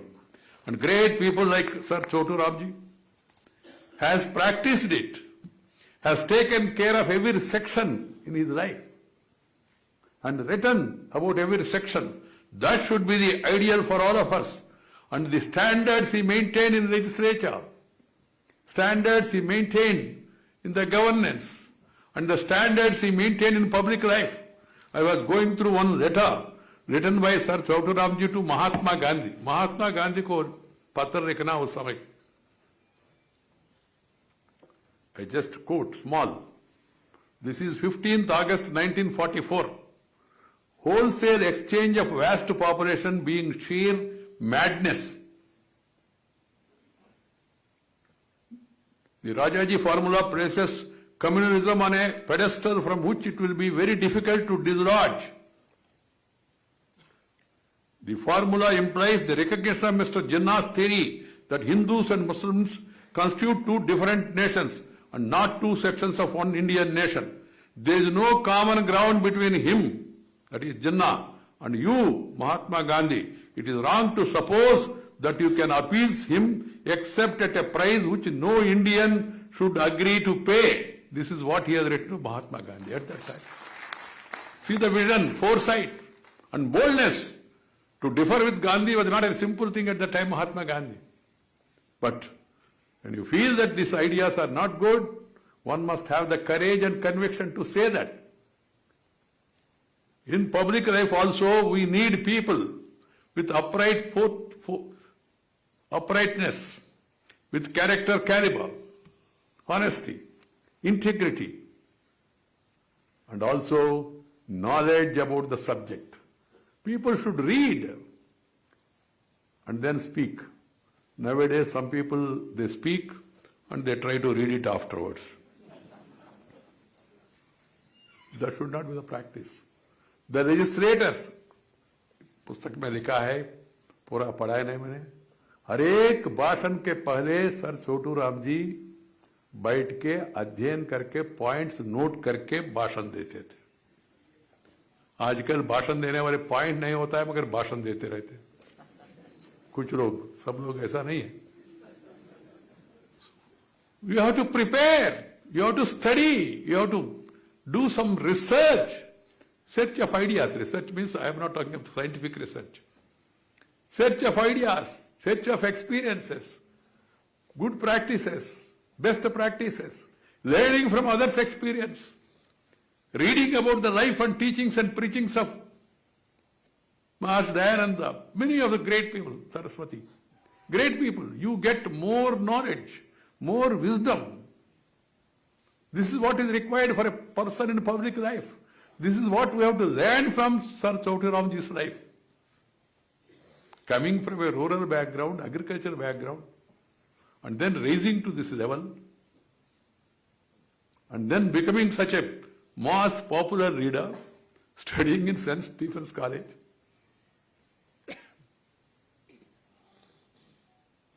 One has to read the life and teachings of people like Sir Chautu Ram.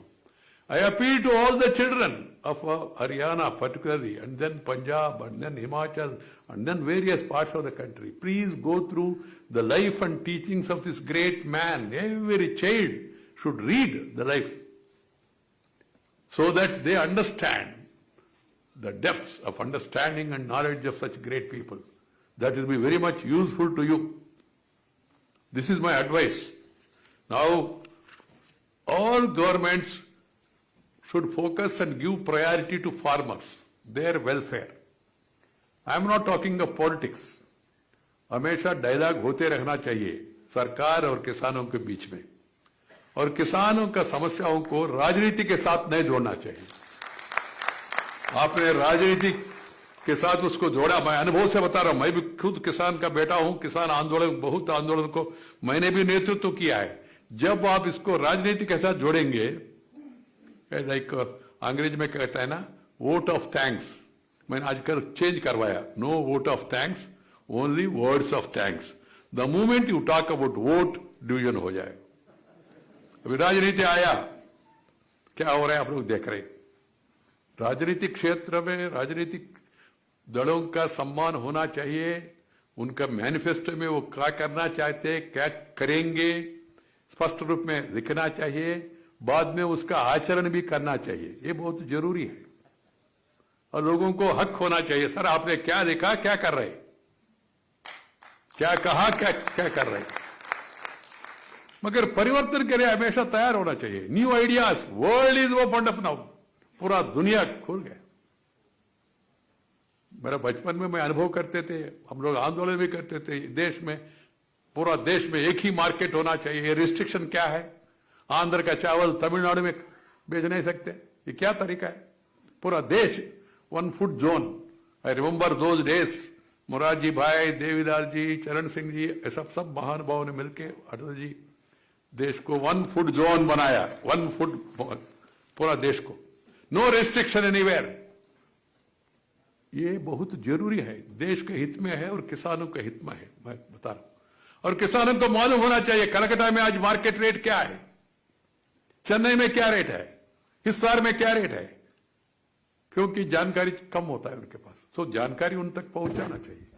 Otherwise इस देश में हम देख रहे हैं ना, मेरा इलाका में एक मदनपल्ली है, आप लोगों ने सुना होगा, जुड्डू कृष्णमूर्ति इंस्टीट्यूशन भी उन्होंने खोला। वहां मैं एक दिन गया मार्केट में देखने के लिए, मार्केट यार्ड कैसा, तो मार्केट में तो पूरा टमेटो भरा है। मैंने कहा भाई क्या हो रहा है यहाँ, कोई सिनेमा शूटिंग हो रहा है क्या? तो नहीं कहा सर ये तो टमेटो मार्केट है। मैंने कहा अच्छा हो गया सर, जाके थोड़ा किसानों से मिलेंगे। किसान अपना ग्रामीण इलाका से लाया टमेटो, और मैं एक किसान के पास जाके भाई कैसा हो, तो उन्होंने कहा ठीक हो। मैंने कहा क्यों भाई ऐसा डल क्यों दिखाई, क्या रेट है आज? उन्होंने कहा 10 रुपया। मैंने कहा किलो 10 रुपया, बढ़िया है, फिर क्यों आप असंतुष्ट दिख रहे? उन्होंने कहा किलो नहीं सर, 10 किलो का एक बास्केट 10 रुपया। टमेटो जहां उत्पादन होता है टमेटो, वहां 1 रुपये उनको 10 किलो के लिए मिल रहे। मैं मदनापल्ली से बाई रोड शाम को, मेरा बहन है बेंगलुरु में, उनका घर गया। मैंने बहन से पूछा क्या रेट है? उन्होंने कहा टमाटो 6 से 8 रुपए किलो।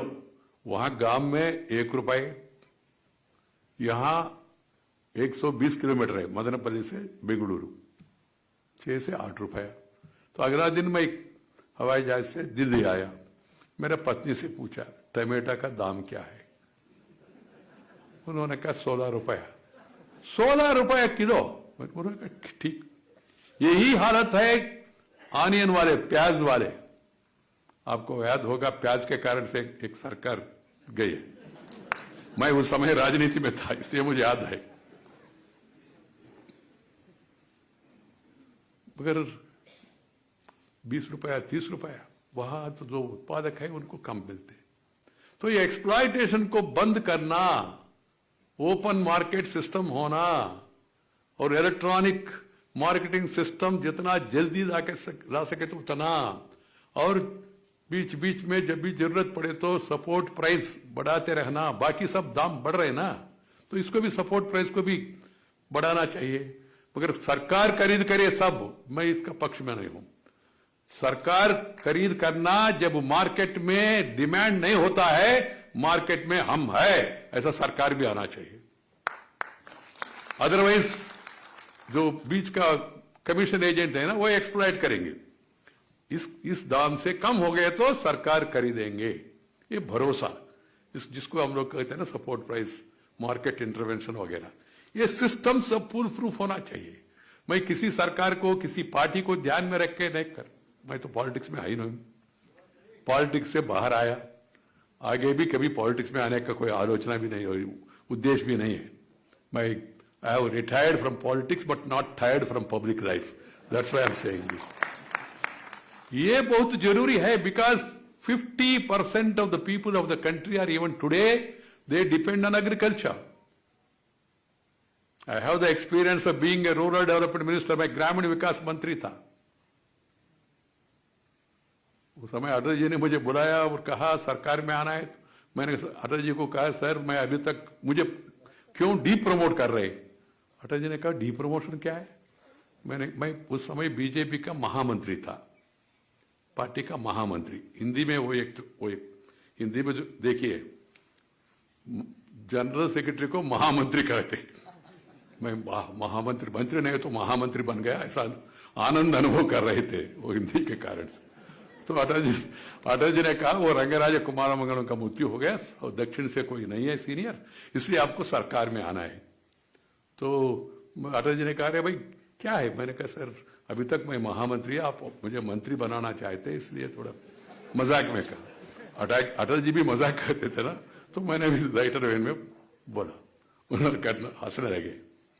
फिर बाद में मुझे कहा आपको क्या चाहिए पोर्टफोलियो? मैंने कहा आप सोचिए दीजिए। उन्होंने 2-3 पोर्टफोलियोस बताया, मैं आज पब्लिक कर रहा हूं। तो मैंने कहा सर बिजली के बारे में मुझे कुछ मालूम नहीं, power, I am not engineer, economy के बारे में ज्यादा मुझे रुचि नहीं है। सो उन्होंने कहा क्या चाहिए आपको, बताओ ना ये क्या है, ऐसा ऐसा क्यों घुमा के बोल रहे, बताओ क्या है? मैंने कहा सर मुझे कृषि दीजिए। तो अटल ने कहा कृषि, और सेक्रेटरी से पूछा भाई कृषि बने? उन्होंने कहा नहीं सर ये कृषि पोर्टफोलियो नीतीश कुमार के पास है। नीतीश कुमार उस समय गठबंधन का सरकार था ना, इसलिए नहीं, उनसे चेंज करके देना मुश्किल है भाई, और बताओ। तो मैंने कहा सर मुझे ग्रामीण विकास दो। अटल जी ने कहा ग्रामीण विकास? मैंने कहा ग्रामीण विकास सर। वो हंसने लगे, सोचा क्या ग्रामीण विकास क्या होता है? मैंने कहा मालूम सर, ग्रामीण विकास दीजिए। ग्रामीण विकास मंत्रालय दिया, और उस समय आपको याद होगा ये गांव गांव तक डांबर रोड का निर्माण करने का प्रधानमंत्री सड़क योजना उसी समय है। Creating infrastructure to the farmer, road, electricity, pani, market facility, godown, timely credit, ये बहुत जरूरी है। These are important aspects of the farmers welfare. इस आजकल क्या हो गया राजनीति में, राजनीतिक क्षेत्र में पॉलिटिकल पार्टीज, हम ये बिजली मुफ्त में देंगे, वो मुफ्त में देंगे, वो मुफ्त में देंगे। सब मुफ्त में दिए तो फिर कैसा, क्या मिलेगा अंत में? बिजली फ्री पावर माने first low power, then no power. Free power is no power only. Free power, power free मिलते, हवा से मिलते हैं क्या? उसको पैदा करने के लिए खर्च करना पड़ता है ना। Yes, reasonable price, uninterrupted. किसानों को चाहे कोई किसान से जाके पूछिए, वो मांगेंगे नहीं। पॉलिटिकल पार्टीज मांग सकते, सभी पार्टीज इधर उधर नहीं है। जब अपोजिशन में है तो सब, रूलिंग पार्टी में तो नहीं ये प्रॉब्लम है वो प्रॉब्लम है बताते। मैं भी राजनीति में रहा ना, दोनों साइड देखा मैंने, अपोजिशन में भी थे, सरकार में भी थे। किसान को चाहिए 12 घंटे अनइंटरप्टेड, बीच में रुकावट नहीं होना चाहिए, कंटिन्यूअस पावर सप्लाई चाहिए उनको, फ्री पावर नहीं चाहिए। ये मेरा अंडरस्टैंडिंग है, ये मेरा अंडरस्टैंडिंग है। और किसान को चाहिए गांव तक सड़क बहुत जरूरी है। और नहीं तो कोई आएगा नहीं गांव में, video DDO ADO collector doctor actor tractor कुछ नहीं आएगा। सड़क और बिजली और पानी। ये महानुभाव सर छोटू राम जी ने भाखड़ा प्रोजेक्ट के बारे में उस जमाने में इन्होंने सोचा, शुरुआत किया है, बीज डाला है उस समय, उस कारण से कितना फायदा हो रहा है हम लोग देख रहे हैं। ऐसा प्रोजेक्ट चाहिए, परमानेंट प्रोजेक्ट्स, टेम्पररी नहीं है, टेम्पररी प्रोजेक्ट्स नहीं, परमानेंट प्रोजेक्ट चाहिए। पॉपुलिस्टिक स्कीम्स नहीं है, परमानेंट स्कीम्स चाहिए, जिससे किसानों को फायदा मिलेगा। हम ये मुफ्त में देंगे, वो मुफ्त में देंगे, वो मुफ्त में देंगे, बता रहे कुछ लोग, ठीक है तो, मगर लोग समझना चाहिए इससे कुछ होने वाला नहीं है। आप सड़क निर्माण करो, आप बिजली दो, आप पानी दो, आप मार्केटिंग कंडीशन सिखाओ, आप टाइम पे लोन दिलाओ, किसान खुश हो जाएंगे। कोई उनको फ्री कुछ नहीं चाहिए, उनको आपका दया नहीं चाहिए उनको। ये बहुत जरूरी है। इन विषयों के बारे में सरकारों ने बहुत कुछ किया है और भी बहुत कुछ करना बाकी है। स्टेट सरकार और सेंट्रल गवर्नमेंट सरकार सब मिलकर किसानों को और ध्यान देना चाहिए और किसानों को मार्केट फोर्सेस से किसानों को बचाने के लिए पूरा प्रयत्न करना चाहिए। Unshackle the potential of rural economy. There is potential in the rural people.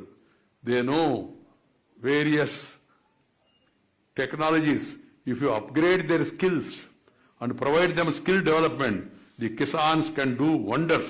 We are seeing also last time, मैं आखिर में एक ही पॉइंट बताऊंगा, ये कोरोना में हर एक वर्ग को नुकसान हुआ, किसानों को भी नुकसान हुआ, मगर एकमात्र सेक्टर है जहां प्रोडक्शन में बढ़ोतरी हुआ, वो खेती का सेक्टर है। खेती 6.3%, 4.5%, 2 साल का जो कोरोना का काल में प्रोडक्शन बढ़ गया किसान का क्षेत्र के। मेहनत करते रहते हैं किसान, क्या होगा क्या नहीं होगा, नहीं ठीक है इस साल नहीं तो आगे साल अच्छा होगा, ऐसा। इसलिए उनको मदद करना सबका काम है और राजनीति से बाहर आके सब लोग इन विषयों के बारे में ज्यादा ध्यान देना चाहिए। और the books which were published today, they should be made available to all libraries across the state, so that everybody in the rural area also will be able to go to ग्रामीण ग्रंथालय में जाके पढ़ने का उनको तो दाम भी कम कर रहे हैं, अच्छा है, सब्सिडी भी दे रहे हैं, अच्छा है। और भी साथ ही साथ ग्रंथालयों में पुस्तक पहुंचाने के लिए, पंचायत घरों में पुस्तक रखने के लिए पूरा प्रयास करना चाहिए। जैसा मैंने कहा, देश आत्मनिर्भर होना है तो आपको अच्छा नेतृत्व चाहिए, अच्छा मार्गदर्शन चाहिए। We should take inspiration from great leaders like sir Chhotu Ram ji, Pandit Deendayal Upadhyay, Shri Ram Manohar Lohia ji, Chaudhary Charan Singh ji, and Sri Chaudhary Devilal ji. There are many such great leaders, tall leaders, who have done great work. We should know their work. That is possible only if you publish enough literature, if you focus more and more on their lives and their teachings and preachings. That will reach the people. I compliment Chaudhary Birendra Singh ji for taking interest in this, and also his son, present Lok Sabha member, President Singh ji, for their efforts in popularizing the legacy of the illustrious leader. I call upon the youngsters to read the books of great leaders, visit historical places, go to the birthplace, see the house of the great leaders. 10 days back I went to Subramanya Bharati, the great poet's house in Puducherry. Earlier I had an occasion to go to different leaders in different places. This is, the youngsters should visit such historical places so that they get inspiration. I also urge upon the state government to prepare similar compilation of works of prominent leaders from their respective states, what they have done. So with these words, I am pleased to release these volumes, and I hope that will get larger attention from the people. सबको धन्यवाद, नमस्कार, जय हिंद।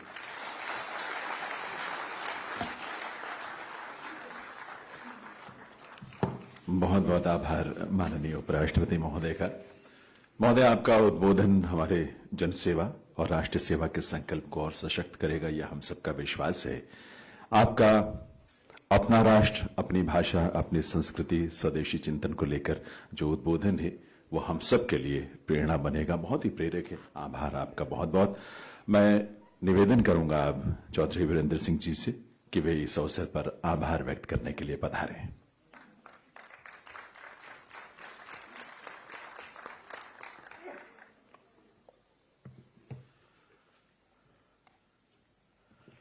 महामहिम उपराष्ट्रपति जी श्री वेंकैया जी, हरियाणा के मुख्यमंत्री आदरणीय मनोहर लाल जी, और हमारे बीच आज हरियाणा के पूर्व मुख्यमंत्री ओम प्रकाश चौटाला जी, मेरे बहुत ही साथी मित्र और उत्तराखंड के पूर्व मुख्यमंत्री विजय बहुगुणा जी, यहां उपस्थित लगभग पंजाब से, हरियाणा से, उत्तर प्रदेश से, राजस्थान से आए हुए सभी महानुभाव, देवी और सज्जनों, उपराष्ट्रपति जी का मैं देख रहा था कि उन्होंने अपनी स्पीच 20 मिनट से पहले खत्म करनी थी, लेकिन 35-40 मिनट वो आपके बीच में बोले। तो इससे अंदाजा लगा सकते हैं कि किसान प्रेम इनके दिल में इस देश की जो अन्नदाता है उसके लिए कितना है, ये इस बात को प्रदर्शित करता है। मैं इनका धन्यवाद करूंगा और हरियाणा सरकार का और मुख्यमंत्री जी का और हमारे छोटू राम जी पे जो ग्रंथ, जो 5 खंड उनके जीवन पे, उनके कार्यों पे, उनकी लेखन पे, उनके भाषणों पे जो आए हैं, उसका अगर सही तौर पे मैं धन्यवाद करूं तो ये शुरुआत डॉक्टर केसी यादव ने की थी और उसको पूरा करने का काम वो डॉक्टर राघवेंद्र तंवर जी ने किया और इनकी टीम ने किया, और इसमें हरियाणा सरकार ने अपने तरीके से पूरी मदद की। तो मैं इनका भी धन्यवाद करता हूं कि एक धरोहर जिसका जिक्र उपराष्ट्रपति जी ने किया, ये धरोहर होगी देश की और खास तौर पर उत्तरी भारत के पंजाब की, किसान की, हरियाणा की, और यहीं तक नहीं, पाकिस्तान का पंजाब भी उतना ही छोटू राम जी के प्रति ऋणी है जितना कि पंजाब और हरियाणा का किसान और कमेरा वर्ग। मैं 2 मिनट का समय है, लेकिन मुझे एक दृष्टांत मैं देना चाहता हूं, क्योंकि प्रेम सिंह चंदू माजरा जी यहां उपस्थित हैं। सीपीएम के बहुत बड़े लीडर, मुझे पता लगा कि वो बीमार हैं, हरकिशन सिंह सुरजीत। तो मैं उनके यहां मिलने गया तो उन्होंने मुझे छोटू राम जी के बारे में एक छोटी सी बात, और कितनी बड़ी उनकी सोच हो सकती है, मैं वो आपके सामने रखना चाहूंगा। वो कहने लगे कि जब छोटू राम जी ने, जिनको गोल्डन लॉज बोलते हैं, एग्रीकल्चर रिफॉर्म्स का अगर कोई पहला कदम किसी ने उठाया है 1936 और 1937 में, तो उनके बनाए हुए कानून पे उस समय की कांग्रेस पार्टी जो अपोजिशन में थी, और मौलाना अब्दुल कलाम आजाद कांग्रेस के अध्यक्ष थे, उन्होंने पंजाब की कांग्रेस पार्टी को कहा कि आपने असेंबली में छोटू राम के बनाए हुए कानूनों का समर्थन करना है। लेकिन कांग्रेस ने इस बात को स्वीकारा नहीं। उनके अपने प्रांतीय स्तर पे शायद वो भावना ना हो,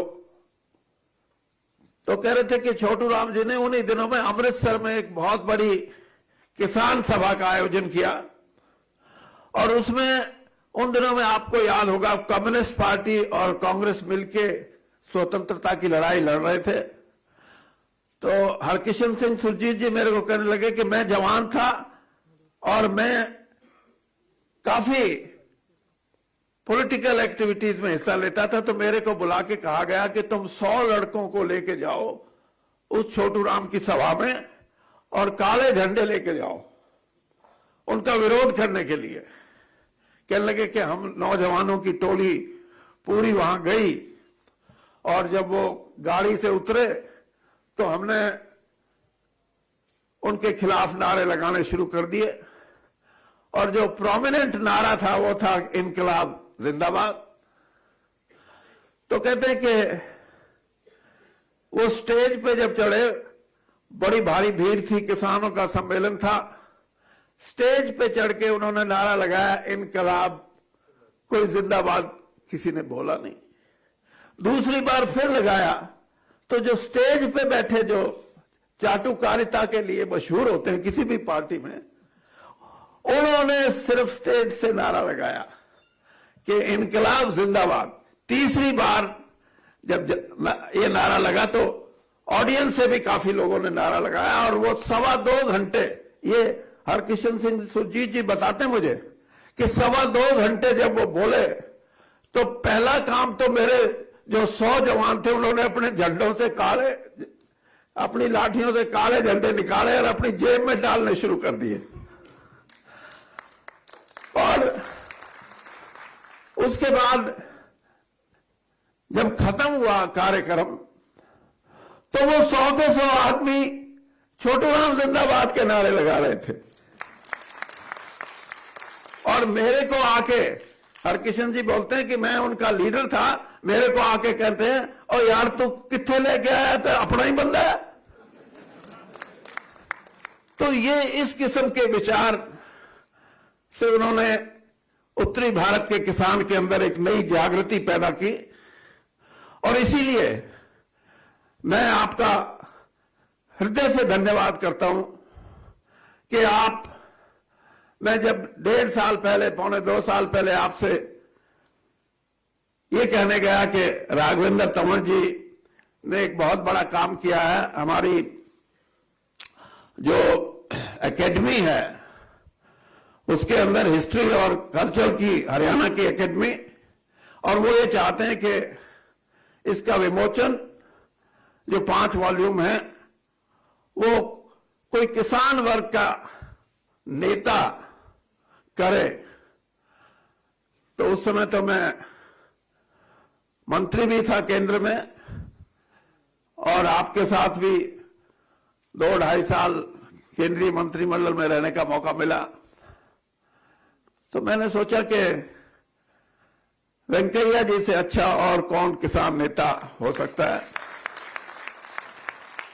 और इसीलिए आपने 20 मिनट का भाषण 40 मिनट में खत्म किया। मैं आपका धन्यवाद करता हूं। और आपने खुद, जब मैं बीच में एक बार कोरोना ढीला हुआ तो आपने खुद कहा कि भाई करो प्रोग्राम, और फिर आपने खुद ही कहा अब तो वर्चुअल करनी पड़ेगी। तो फिर आपने कहा कि नहीं, जब सामान्य स्थिति होगी तब करेंगे। तो ये आपका प्रेम, आपका आदर छोटू राम जी के प्रति, और जिनका जिक्र आपने किया कि बहुत से ऐसे राष्ट्रीय और नेता थे उस समय के जिनका इतिहास में जिक्र शून्य के मात्र है, नाम मात्र का है। और आज जो आप सब आए हैं, मैं आपका हृदय से आभार व्यक्त करता हूं। आपके यहां आने से जो ये विचारधारा है, जिसके कायल हैं आज भी किसान, जो ये समझते हैं कि अगर वो बंदा, मैं पाकिस्तान के पंजाब की बात करता हूं, अभी एक सोशल मीडिया पे आया कि वो बंदा नहीं होता तो साड़ी तो जमीन गई सी। ये पंजाब के मुस्लिम किसान जो पाकिस्तान का पंजाब है वो बोलते हैं, तो इससे बड़े उनके लिए शब्द क्या हो सकते हैं। आप मुख्यमंत्री जी, मैं आपका भी धन्यवाद करता हूं, और मैं ये कहूंगा कि कम से कम हमारी जितनी यूनिवर्सिटी हैं और जितने हमारे कॉलेजेस हैं सरकार के, वहां एक एक कॉपी ग्रंथ की उनकी लाइब्रेरी में जाए तो बच्चों को पढ़ने का बहुत अवसर मिलेगा। और ये सही बात है कि इसकी कीमत इतनी ज्यादा नहीं है। तो आप सभी का मैं हाथ जोड़ के बहुत ही आभार व्यक्त करता हूं, धन्यवाद करता हूं। और वेंकैया जी, मैं आपके जो प्रेरणादायक आज शब्द हैं उनके लिए भी मैं ये कहूंगा कि आपके मन में कहीं ना कहीं छोटू राम की विचारधारा और उनका किसान के प्रति प्रेम, ये आपके मन में भी, आपके दिल में भी है। और दिल, कई बार दिल का प्रेम जब दिमाग से मुकाबला होता है तो आदमी पीछे हट जाता है। आप उपराष्ट्रपति होके अपने दिल और दिमाग को, दोनों को, किसान के प्रति आपके जो उद्गार हैं उनके लिए मैं आपका बहुत बहुत आभार व्यक्त करता हूं। धन्यवाद। बहुत बहुत आभार चौधरी वीरेंद्र सिंह जी का। देवी सज्जनों, जब हम पूरे देश में आजादी का अमृत महोत्सव मना रहे हैं, ऐसे में सर छोटू राम के जो लेख हैं, उनके भाषण हैं, उनके संकलन का 5 खंडों में प्रकाशन बहुत मायने और बहुत महत्व रखता है। बहुत बहुत आभार माननीय उपराष्ट्रपति महोदय का। कार्यक्रम के अंतिम चरण में मैं निवेदन करूंगा आप सबसे, क्या आइए हम सब अपने अपने स्थान पर राष्ट्रगान के लिए खड़े हों।